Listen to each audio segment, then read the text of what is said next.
you can get a lot done in 60 seconds. A good thing for you to do, I think, rather than like figure out when is a good time for you to do some practice, and try and schedule it. Try and make a bit of a habit of it. Even if it's like, 2 or 3, 5 or 10 minute sessions throughout the day. Mm, It doesn't all have to be all at once in one thing. The objective is familiarity. yes. So the more frequently you do it, the better. Yeah. One of the great things about starting out is that you can achieve a heck of a lot with literally 60 seconds practice. Mm, Like literally 60 seconds practice once a day, 7 minutes of practice a week. Like if it's intentional, if it's you sitting down and spending that 60 seconds really trying to integrate that physical understanding with that intellectual, like that's a really great thing. You can actually make a whole bunch of progress doing that. yeah. Versus someone who's been playing for like forever, like 60 seconds of practice is not going to be as effective. Do you know what I mean? Like you still So, can, like make progress. Like often I'll be like waiting for a student to come on. I'll be like trying something. I'll be like, oh, that's a cool idea. Like you can get a lot done in 60 seconds. But compared to like my overall skill level on the guitar, like 60 seconds of practice is not making a massive kind of like it's not moving the needle a lot for me. yeah, But you're like pushing marginal returns per minute. yes, but when you're starting out, 60 seconds, especially 60 seconds every day, can actually have a huge impact. Yeah.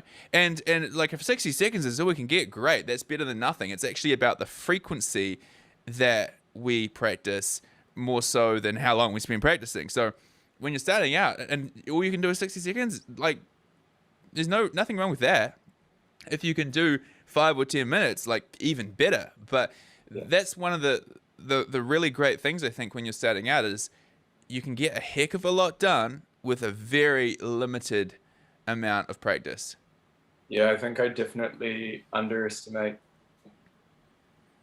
kind of like underestimate what I could achieve in that sort Like of scale. I have one student who yeah, he was like stupid busy, and he was like, oh, like I don't know if I have time to like work on this stuff, and like I want to get better, but I don't have time, you know. Um, and so I said to him, I was like, okay, like 10 minutes of practice a day, like can you fit that in? He's like, yeah. I'm like, right. I'm gonna write down a practice schedule for you, 6 days, broken down minute by minute, right? So like day one, he spent 1 minute practicing his caterpillar exercise, 1 and 2 notes per beat. He worked on his chord progressions, like changing from A to D, working on big strums with a specific strumming pattern for 2 minutes, right? He spent 1 minute practicing this 16th note cycle exercise that we were doing. And then he spent 6 minutes working on a specific section of a song he was working on, like granular detail. And I did this for kind of 6 days, and it was very specific. It was like working on bits of the things, because what I said to him is I was like, look, like if you practice 10 minutes a day, literally what I write down on the page, you will start to see decent progress on what you're doing if you like are very effective and intentional with those minutes, like 10 minutes. Like you can use 10 minutes stupidly effectively. And what was cool is he did that, and he started to see the progress. Like he got the song down, he improved in Oh, all of the other things, doing literally 10 minutes.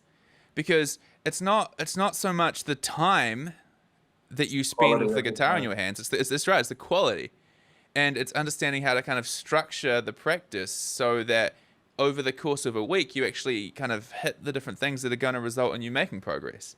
So I think one thing that I can take away from this actually is that what is really important is that if I'm going to sit down and decide, because I noodle every day, right? Like I have a little noodle every day. Mm-hmm. But one thing that would be really important wouldn't be to be like, cool, I'm sitting down with the guitar, this is my playing for the day. It'll be good to actually set 10 minutes aside each day for focused practical study and then have fun later, like afterwards. It doesn't all have to be in one block. Absolutely. It can be 10 minutes at the start and then I get to play. It's like, cool, I wake up, have my breakfast, play for 10 minutes, like do my practice for 10 minutes, go to the gym, go to work, after work, have my fun, do my thing. Here's what I think you should do. I think you should have a think about when during your day you could do practice. Okay? Maybe you're like, okay, I could probably fit a 10-minute block in the morning. Maybe I could fit a 10-minute block in the evening. Give yourself a couple of options.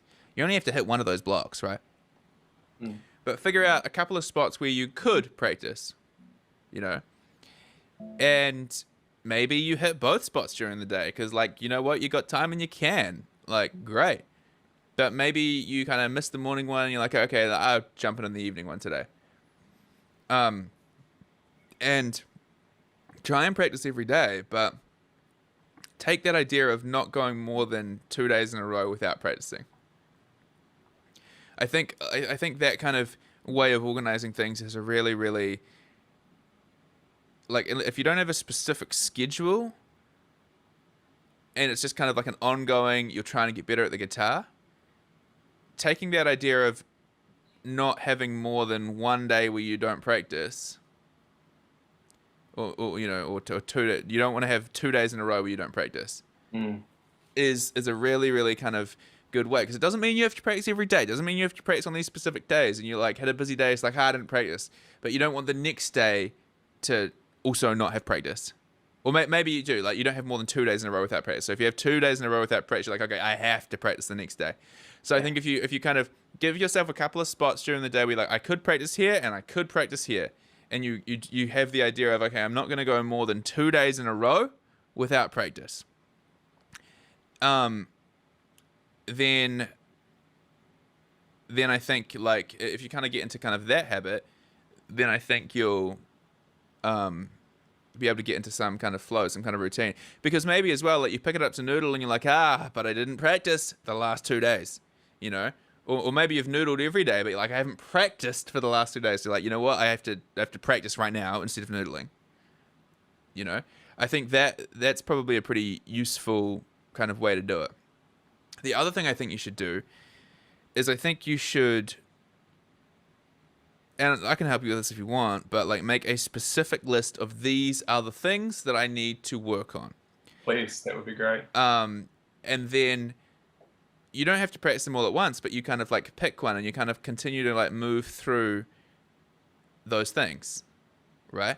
And then another thing you could try is like say, all right, here's this like one specific thing. Like I've got 2 minutes right now because my food's in the microwave. Let me like spend 60 seconds like working on that specific thing. Like little moments like that. If you've got a guitar lying around, yeah, and you're busy, it can be stupidly helpful.